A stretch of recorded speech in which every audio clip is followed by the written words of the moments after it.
Nuk është rasti që sa herë nxehet situata politike në Shqipëri, lëvizja bash duket nga ekranet televizive.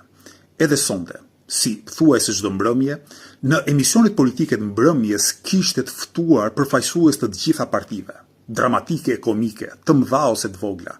I vetmi zë që mungonte ishte lëvizja bashk.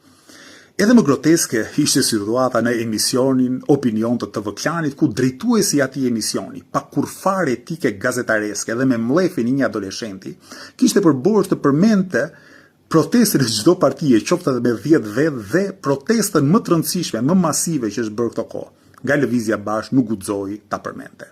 Në kjo situatë ka logjikën e vet perverse. Të gjithë e dinë se e vetja parti që nuk kërkon thjesht të zëvendësoj kuzhinieri në kuzhinë e korrupsion, po ta mbyll përfundimisht këtë kuzhinë të qelbur, është lëvizja bashk. Nga kjo kuzhinë janë ushqyer me miliarda, jo vetëm oligarkët e televizioneve, po edhe pseudo-gazetarët që e kanë shitur shpirtin shejtanit me kohë.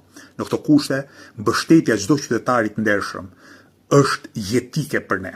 Prandaj ju ftoj të gjithëve që ta përhapim sa më shumë lajmin për protestën e nesërme. Madje të sotme, se ka ardhur e ejmpja në orën 18 përpara Kuvendit të Shqipërisë. Kërkojmë një zëri, shkarkimin e Edi Ramës, shkarkimin e Belinda Ballukut.